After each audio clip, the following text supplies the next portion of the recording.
You're live. Hello, my name is Tryone Dew. I am the author of Satellite Directed Energy Weaponry Terrorism, Illuminati Got Me. It covers 30 years of my life of being a victim of satellite directed energy weaponry terrorism, the same crime that these young men tried to explain before the horrific end of their life. I don't know if you remember Aaron Alexis, September 16, 2013. He went to the Naval Yard where he worked at, and he murdered 12 people. After that, there was Myron May, a young successful trial attorney for the district attorney in New Mexico. He quit his job abruptly, went to Florida where he grew up at, went to Florida State where I believe he attended college, and shot 3 people. His suicide note mirrors the experiences that I wrote about. Today, there's only one guy in our lives that could actually explain what's going on with us, and his name is ex-CIA engineer, Dr. Robert Duncan. Can you please tell the people what we're complaining of? Yes, I've worked on a lot of these technologies, and I have a non-disclosure agreement with the government, which I absolutely respect. I have worked for the on projects for the Department of Defense, CIA, Justice Department, on such things as writing the artificial intelligence code to triangulate on nuclear submarines, inner city gunshot fire, the EEG control of robots, and the list goes on. But my recent research and my interest has been in 1,000 interviews that I have done to expose some crimes against humanity.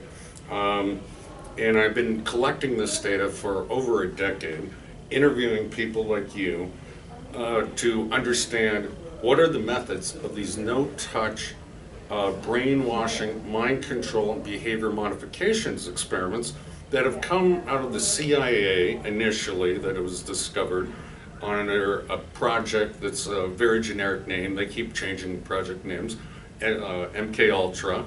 And they also use stalking methods that were developed under the FBI called COINTELPRO, counterintelligence. And it's how to control groups and populations and people that may make more of an influence in social cohesion that they're targeting and interested in. Well, the technologies that we're complaining of, actually they're putting voices into people's heads. That is what these young men were complaining about before they committed the crimes. Aaron Alexis, he felt as if he was being followed. Now, you might not understand this, but they're using something I believe called extreme low frequency waves. These extreme low frequency waves, once they put a voice in your head, they're able to cause pain. And if you understand how, that could affect you, you can't sit at work, you can't go to school, you can't do anything. Myron May complained of the same thing, and both of these young men were complaining of, they're trying to force me off my job, they're trying to scare me off my job, and they finally did that to them. So Duncan, can you explain how people are hearing voices in their mind? Or can you explain that can you at least admit that it's true that these technologies exist? They absolutely exist, but I want to take a step back with you. All right. What did these 2 young men, what was their real message? Why did they feel they needed to go to violence to get their message out? And did that work? Well, to be completely honest with you, it gets to a point, I'm a victim, so it gets to a point of where you feel like you've tried to have a quality of life, and what's happening to you, there's no way to stop what they're doing to you, and it never should have been done to us in the first place. So they all felt like the only way they can get their message out of my life is being ruined, I'm hearing these voices in my mind, they're causing extreme pain, was to go out and actually commit violence. So did it help? Well, for me, if it wasn't for Aaron Alexis, my mother and family would have possibly thought I was still crazy. I published my book a month before that, and my family was wondering, what the hell is this guy talking about? He's talking like he's hearing voices, he's feeling pain, they've been doing this to him for over 30 years, and I was actually in the basement. My mother called me upstairs, she says, Ty, come here. I ran upstairs and a little upset because now I went from a guy who's made about $2 million before I was 30, and it was taken from me by the person speaking to me, causing pain, and telling me if you want us to make the pain stop, this is what you have to go do. So they would force me to go to strip clubs, force me to go to, spending my money very irresponsibly. So, and they would say things like, well, you got to live like your kind of people like to live. And when they say that, they're referring to the ignorance of the black community. You know, how they go out and ostentatiousness, all the guys with the gold chains on and all of that. I didn't want to live that life, and I don't think these two young men wanted to either. So did their message get out and did it help? Well, it did help, but I do not condone going out committing mass violence. Good. And I don't think you condone that either. No, you know, there are other ways to get your message out. But Aaron Alexis, he worked IT. You know, he was intelligent. Myron May, successful trial attorney. I mean, we work our entire lives. Most of us come from the projects, you know, or we come from some poor neighborhood, and now we are a project, and there's no relief from it, you know. Aaron Alexis, he was told to go take all these different kind of pills, I believe, Trazodone, whatever it was, and Myron May also. And these pills did not help these young men. And if you're a sane person, then, and you're taking prescription meds, what's next? You know, and it's not helping. The way that we know that we're targeted individuals is that the person speaking to us makes sure that we understand they're in complete control. So that's right. You know? That's called neuro-linguistic programming, and it's an entire field in the Army, and we use it in propaganda. But using this, what's often called voice-to-skull technology, literally piping subliminal messages and overt messages to the target that no one else can hear, you can alter behavior. Well, that's why commercials work. I mean, you're altering behavior based on the programming of television and radio, and you can do that with human beings. And so they were programmed. There's no doubt in my mind that they were true, what are called targeted individuals. And all that means is they were brought into these secret government programs that I mentioned earlier, and they're being experimented with. Now, maybe there is an end goal here, and we can only hypothesize about that, that more terror and more violence there is in our society, perhaps then they can get the population to take away gun rights. We don't know what their true end goal is here, but we can only speculate. Yeah, and you're absolutely right. With the, that's, you know, I was putting out a lot of tweets with after the Aaron Alexis. I said, you know, the government has turned this into a debate about gun violence and mental illness, when the true debate should be about cybersecurity, you know, because all of these technologies are done remotely. Am I correct? This is all, can this all be done remotely? This is all done remotely now. They used to have to put you in a laboratory, then they would run the electroshock, give you drugs, use hypnosis, and then they could create split personalities and create Manchurian candidates. Now it can all be done remotely in the privacy of your own home. In fact, they prefer isolation. Sheesh. So you mean like when a lot of this can be did while we're sleeping, a lot of this programming, you know, for those hours of sleep, those hours of just being at home, and, you know, these young men, you don't have to have a chip implanted in you? You do not. You not have to have a chip implanted in you, but and they used to do that. You know, there's Dr. Delgado, and he used to put chips in human brains, and they had wires and radio controls in their heads, and you can alter emotional states of his subjects. And but the technology has advanced much further than that.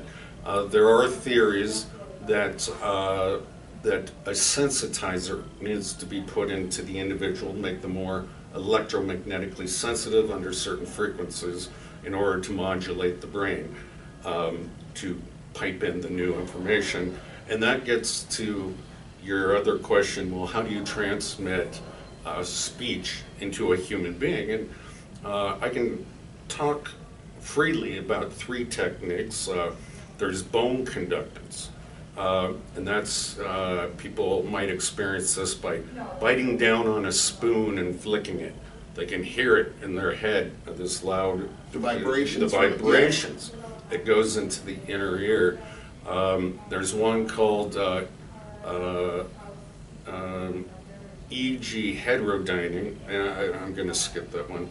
There's one called ultrasonic heterodyning, and that is using ultrasonic sound waves and interfering them in a modulated low frequency state that the human brain can understand, and that's very directional and targeted. They often call it the audio spotlight, is another name for it. There's the microwave hearing effect, or radar hearing effect, that was discovered by a couple radar engineers. If they stood in front of the radar dish, they could hear a buzzing, a tinnitus. And quite interestingly, is a lot of TIs hear that tinnitus. And that, arguably uses what's called a heating effect, and it expands the brain ever so slightly, vibrates it, which goes to the inner ear. The EEG cloning and heterodyning is much more complicated, so let's wait on describing. Yeah, I understand that. Please don't complicate or the audience. Don't confuse them. What I really want to know about is the ability to control emotions. So it's very interesting. We think we're so unique as human beings, but we have an emotional signal cluster.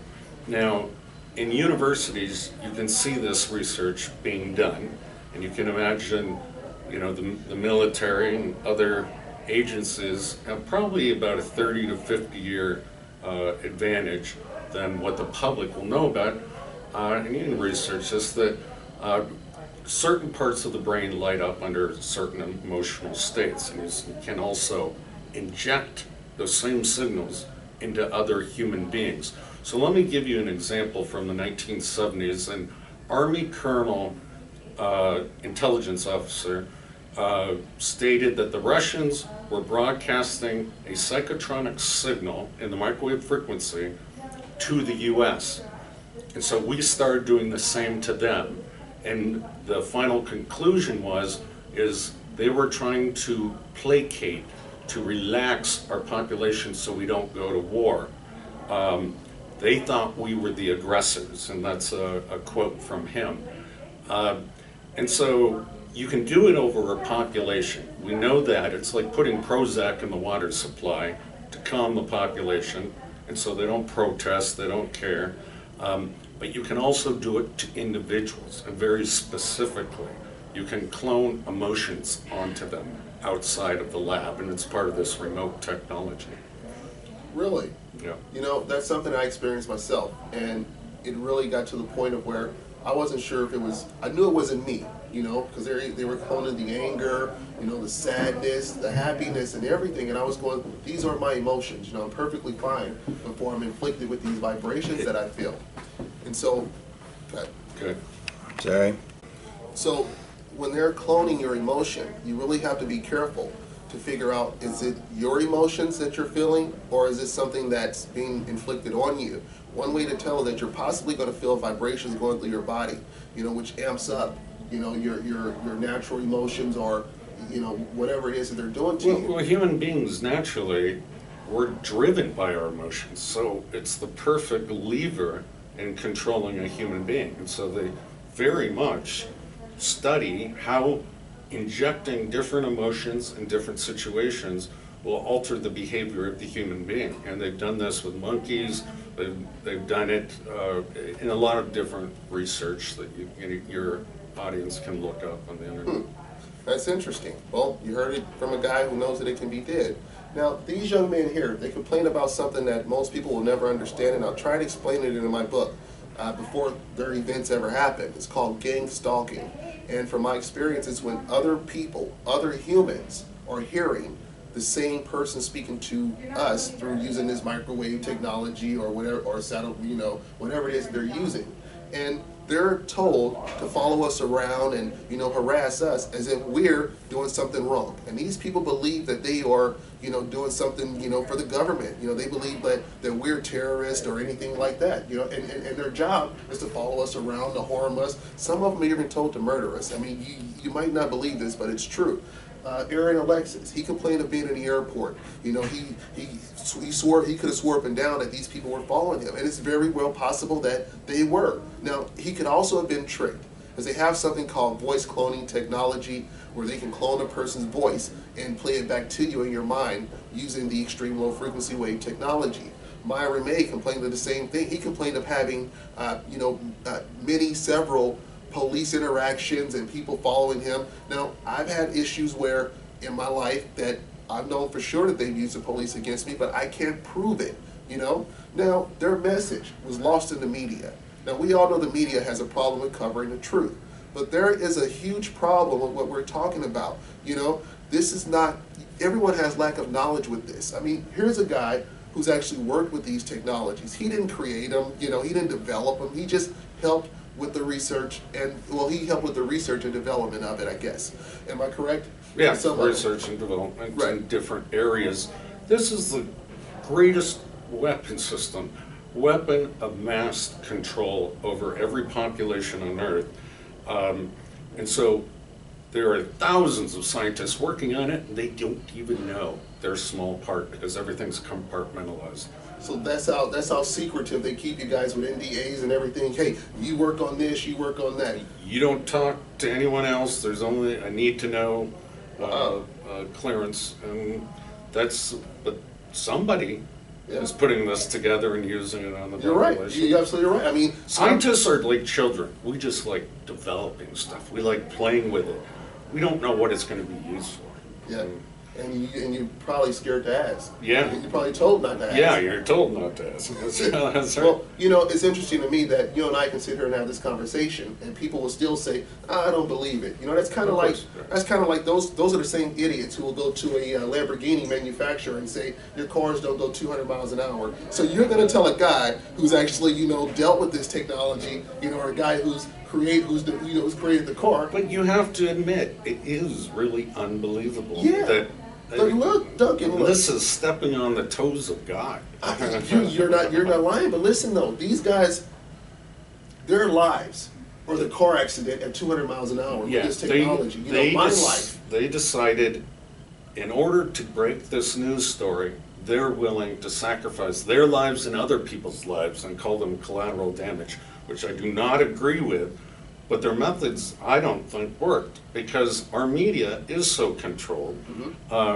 The powers that be, the four major news channels, the mass media, will not cover this at all. I mean, they're controlled by governments. Yeah, I mean, their whole thing was mental illness, and gun control. There's just a way to discredit something that people don't understand.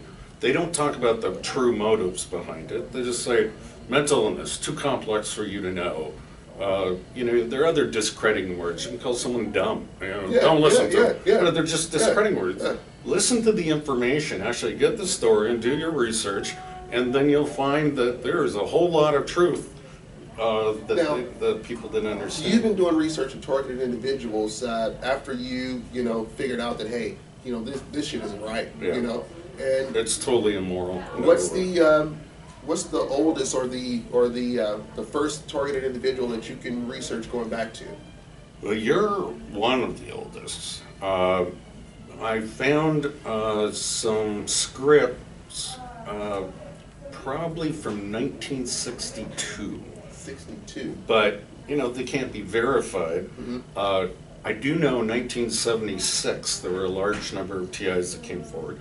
And it seems that every time the military gets a bigger budget, the Department of Defense and the black budgets with the intelligence agencies, the number of TIs that come forward increases.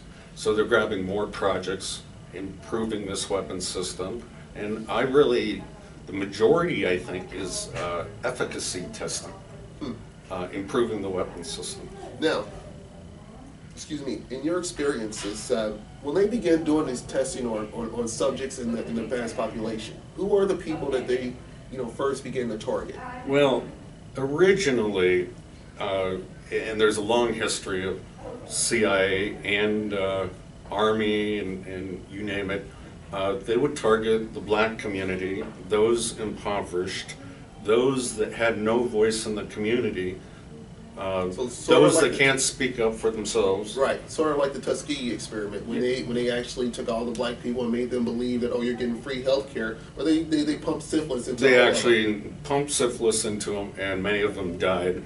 And presidents later apologize. I can't believe we did that. Well, we're doing the same thing now, but even worse, torture experiments, euthanized as behavioral modification. Yeah, it's literally stealing someone's soul and future and liberty and happiness, everything. It's interesting you bring up the soul. I believe you wrote a book called Project Soul Catcher. Right here. Oh, yeah, that's it. People wonder, am I religious? What's your background? Well, my experience is, if you understand anything about the human body, it's pretty much frequency waves firing off from the brain whenever you tell your arm to move, whenever you close your eyes or anything. And it seems to me that this technology has found a way to completely mimic every possible brain wave that the human being can fire off. And if that's the soul, then we pretty much are soulless walking around. I don't know if that's true. I mean, I don't. Is that? It's a matter of definition. And I've never read your book, by the way.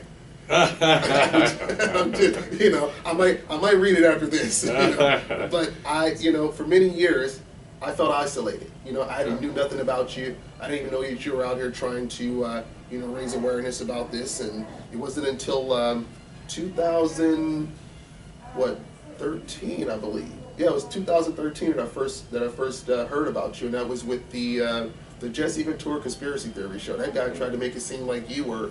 He made me seem like the bad guy. I was behind all of this. I think people can see through that. I worked on portions of the technology, but I am not the mastermind, as he called me, of this great evil. All right. So now, a lot of these targeted individuals, including myself, we complain of pain. Is it possible, I know it's possible, but I just want to know, these frequency waves that are traveling through our body, because we can hear these people. Let's just say these are sound waves. Let's just say they're sound waves. If they cut them up to a certain decibel level, for me, I felt like my brain was being electrocuted. And these guys are complaining of the same thing. Is that something that's factual, or is it something that, No. Well, there's some truth to it. That a lot of these weapon systems that target the human nervous system and the brain can cause brain damage if they're done with too much power.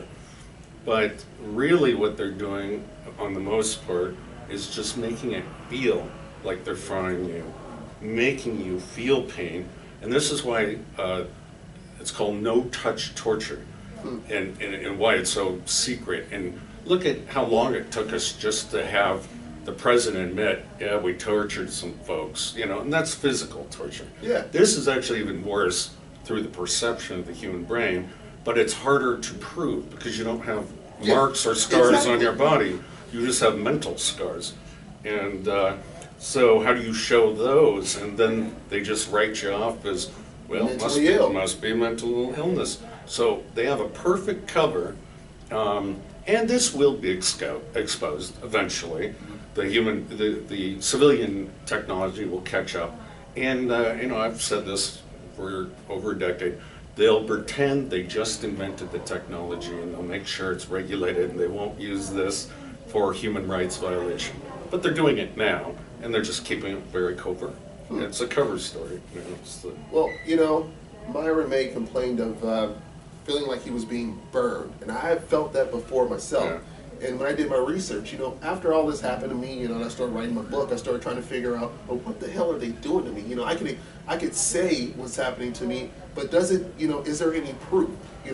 And when I found out, they had something called ADS. Active Denial System, which works on 95 gigahertz. It's built by Raytheon. The Marines asked for it in the Gulf War, and they were denied. And Secretary of the Air Force, Michael Wynn, said we must test it on our own U.S. citizens so the international population doesn't get angry at us for the long-term effects first before we use it in war. He was fired right after that, so I assume it was for this comment. But it shows you what they think of us. Yeah, we're test subjects. We're all test subjects if you're not in the military. Well, even I would have, to be honest with you, I would have preferred that they tested this on people in the military than me, and I'm sure Aaron Alexis and Myron May, feel the same way. And that causes the burning sensation. It generally won't cause any permanent damage. It only gets absorbed into the very first layer of the tissue and stimulates the receptors that feel a fire, that feel heat.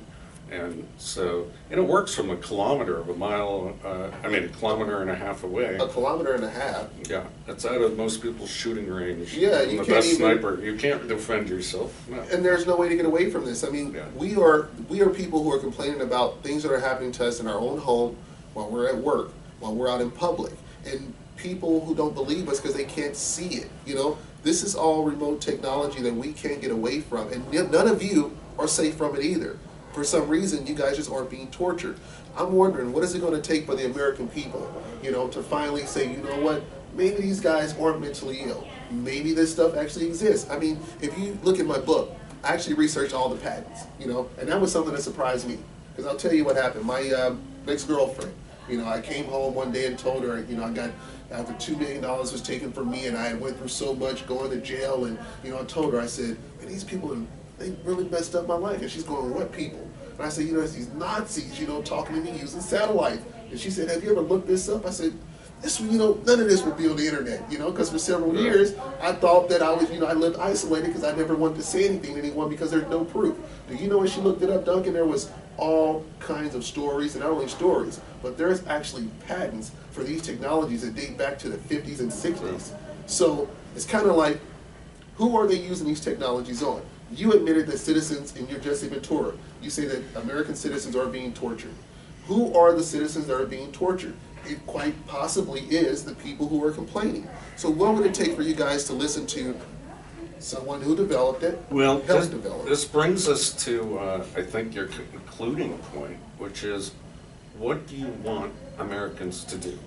Why are we having this interview?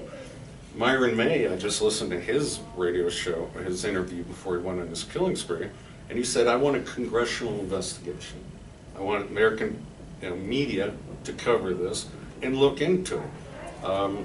What is your purpose? Well, my whole purpose is just to get the word out that this is happening. So, to alleviate other people's suffering so they don't get confused exactly. what's happening. I don't want, my whole thing was this, I don't want their families to believe that they were mentally ill. Erin Alexis' sister is writing a book, and she's fallen into the whole media, he was mentally ill. Your brother was not mentally ill. Myron May, his family thought he was mentally ill. His cousin, I sent him a couple of books and a few bracelets. You know, I designed a satellite electronic harassment awareness bracelet, which is something when I was going through my depression of suicide, it actually got me out of it to really be able to start putting this, you know, putting the word out. If I'm dead, I can't say anything. So for me, it's more so about listen to us. Understand we are not mentally ill. These guys here, successful, very successful. They were more successful than, you know, a lot of people, you know, who didn't go to school, who didn't put forth the effort. No, that's right. I know Myron's story better than I know Alexis' story, and Myron follows these scripts. So the CIA have these torture scripts. They have to walk you down a certain path, and I don't want to get too complex, but it's called hyper game theory. And his script is exactly what I have interviewed 1,000 people for. His is the main one that they use on most people. So I have no regret calling Myron May a true targeted individual put in these government programs. You know, it's interesting, Myron May and Erin Alexis, they didn't really get to the point of where I was with this particular technology. There's something, Duncan, maybe you can explain this. I have these days where I forget things. You know, it's not that I forget, my memory's being wiped, I believe. Is that possible? Well, yeah, the military's been working on memory erasing drugs for quite some time, and the CIA, the MK Ultra experiments that were exposed, they wanted to create a programmed assassin that could commit a crime, forget it, and pass a polygraph in case they were ever asked about it. So I'm sure they're just doing memory experiments with you. The memory experiment is that possible to be remotely inflicted as well without drugs? Yeah, absolutely. under the right circumstances. Right. Now, we're not talking every moment of every No, second, no. but under the right It's circumstances. just certain moments of my day, Yeah. you know, I completely forget. You know, it's like I have no recollection of what happened. Also, there's something called forced speech, man. And it's possibly going to, you know, be the reason why I won't be around anymore. But I have these days of where I can be sitting talking to you, and I feel a few vibrations, and I feel like something, you know, go through me. The next thing you know, I'm saying words that I would never say. I mean, we can have a whole conversation, and it's not even me talking. Well, you know? yeah, and that, you know, you're getting into a very complex topic, but initially that capability was used to screw up the speech of potential politicians. And so they're testing it, they're improving it, but let me ask you, doesn't it feel like Tourette's almost? Yeah. Something that you're saying things that you would never come out of your mouth, and they don't have to be, you know, swear words per se. No. And this is, again, like I said, very complex. Your audio cortex has been mapped, and there are also always piping in subliminal messages into your brain. I mean, you're on the list, you're on the network, the mind network, and so some of that will come out through your own motor cortex, the actions of verbiage.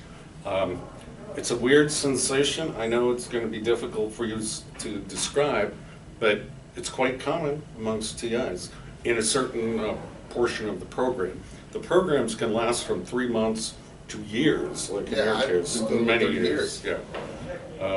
So you just haven't been taken out of the program yet. They're still experimenting. But this is something that, you know, the whole forced speech, I can't find a patent on it. I don't know, you know, I've never really heard of it. There will not be a patent on this. There won't be a patent on this. But I mean, it's one of those things where I have to deal with the repercussions of what I'm being forced to say. And I'm trying to explain to people that, look, this isn't me saying this, you know, and even after I'm forced to say it, I try to apologize. I know, but it's your body. Yeah, so, you know, you're right. Your body gets the repercussions, whatever those are. That doesn't, you know, with any of you, I ask you this, what is worse? The fact that I'm saying what I'm saying, or the fact that I'm being forced to say it? You know, I don't think anyone would agree that, oh, but what he said is horrible. I think the more important thing is, why is he saying this? You know, what's forcing him to say these kind of things? I mean, I could be forced to say some of the meanest things. Well, there are things called chatterbots that I worked on that can be integrated into this weapon system that constantly cause the mind to talk to this person or perceived person. It's actually it's a computer, and it'll keep the mind spinning. But that bot, when in the right conditions, can cause you to speak some of its language. And these are not programmed nicely. These are demons. I mean, they're very bad, vocabulary that's going to be cloned into your head and into your mouth. So you and I having a conversation. This has happened to me before. It gets to the point of where I'm repeating what I'm hearing. Yeah. You know, and exactly. It's almost like I'm talking. You know, it's like my brain is trying to comprehend. Yeah. You know, it's like. Well, it's puppet mode. I've heard TIs that have been made to slap themselves. You know, that literally it's puppet. They've created cerebral cortex cloning, and initially I think the CIA term was RHIC, remote hypnotic intercerebral control, and it's like a hypnosis. It has a little influence over you, but it should not have enough that you're going to harm yourself or harm anybody else's, you know, the way hypnosis works. And that's kind of how TIs have described what you're going through. Have you ever, I don't know, any other... So Duncan, a lot of TIs are complaining of being threatened with promises of freedom. Myron May, he was threatened with, if you go out, he actually put a Facebook post up, if he committed murder, that he would get his freedom. In my life, I've been threatened with, if you don't do something that we're telling you to do, then we're going to murder your grandmother. And actually, she wasn't murdered, but what I didn't do, within minutes, when I ran upstairs, she has a pacemaker, and she began slumped over in a wheelchair, and we ended up having to use a life alert to send her to the hospital. So that took away all the idle threats. So I became completely, pretty much like whoever the hell was talking to me, I'm like their slave, It's like you're threatening my family, you're showing me that you can do that. And that was outlawed by U.S. protocol, even in the torture documents that were released under Obama. Threats of killing someone's family is not allowed, but they do it anyway. And it's a common tactic in torture and for behavior manipulation and interrogation. You don't tell us what we want to know, we're going to kill you and your family and do this to them. And so almost all TIs, and that's also why I know Iron May was a real TI, they get that script. Mm-hmm. Kill your father and we'll let you go, or go on a killing spree or whatever. Yeah. They say that, and no human's brain is going to come up with that naturally. It's a joke. And this is just classic torture. So what he complained of, and what I wrote about and complained about, it's something that's just in the script of once you become a CIA or FBI, this is how you're trained to manipulate the individual. Yeah. These are scripts, and that's how they're trained. They go through them.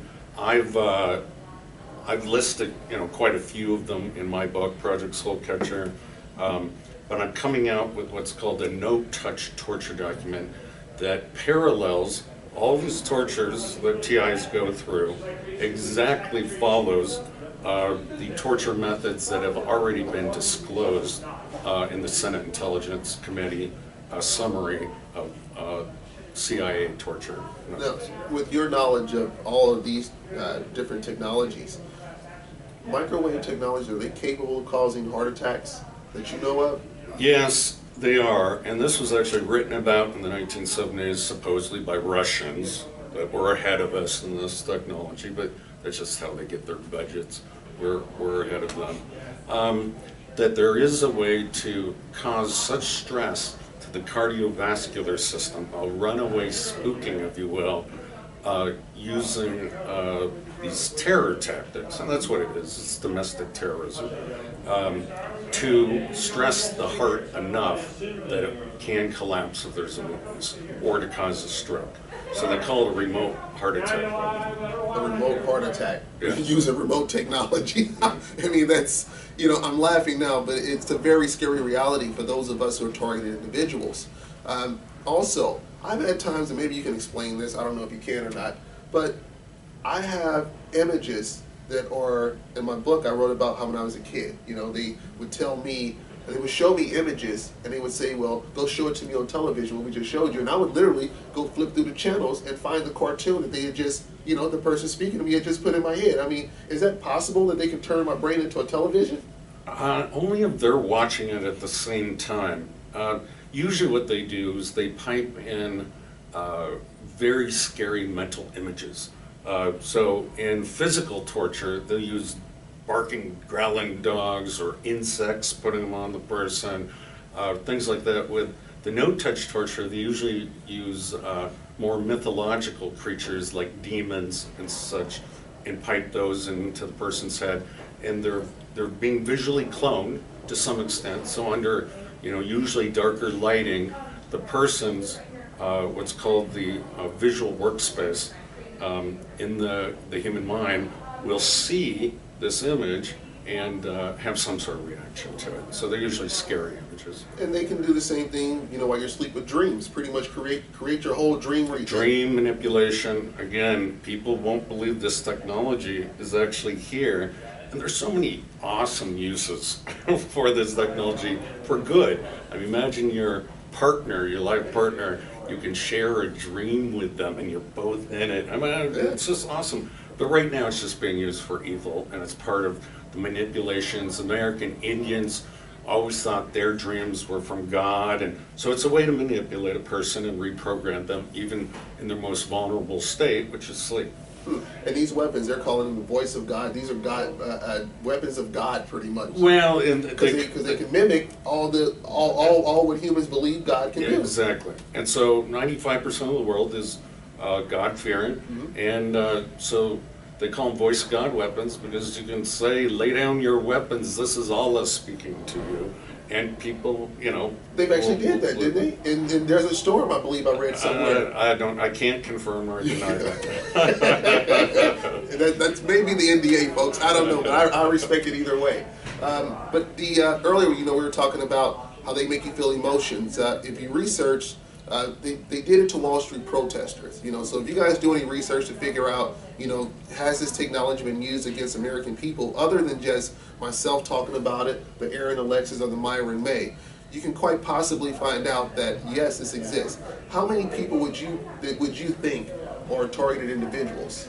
You know, I get asked that question a lot, and all I can do is a minimum 10,000 worldwide, 2,000 in the United States.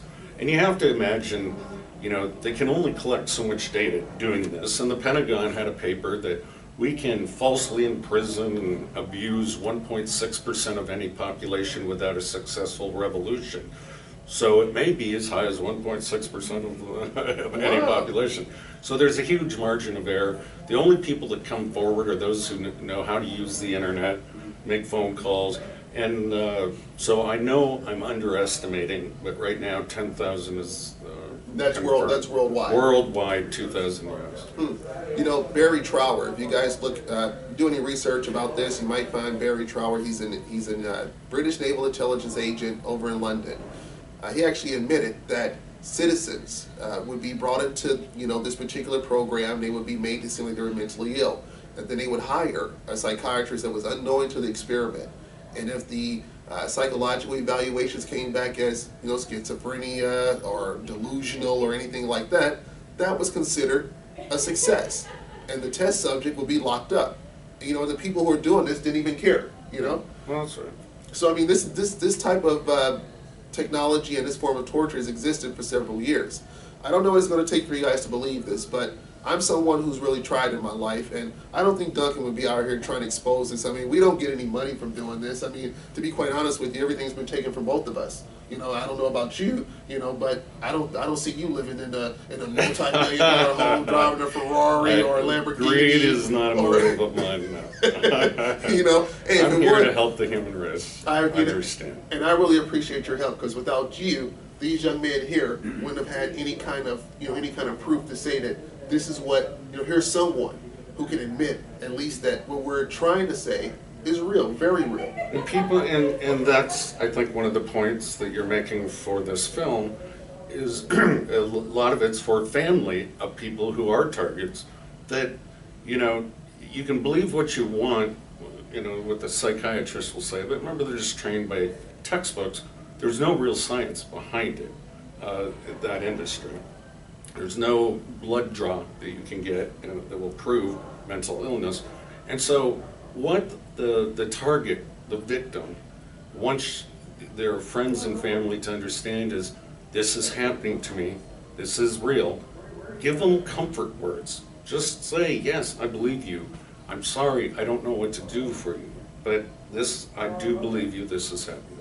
You know, and that would have helped these young men that would have helped those two. You know, I truly believe it, because in my life, you know, my family, once they really, I hate to say this, but it took Aaron Alexis' story, I believe, for my family to really, you know, get into what's really going on. And, you know, the families would be more understanding about this, and I'm hoping that there would be less frustration, yes, and then less events, yes, like this occurring. Yes, exactly. Well, Duncan, thank you so much for the interview today. Yeah. Appreciate it. Thank you. You have a wonderful evening. Yeah. All right.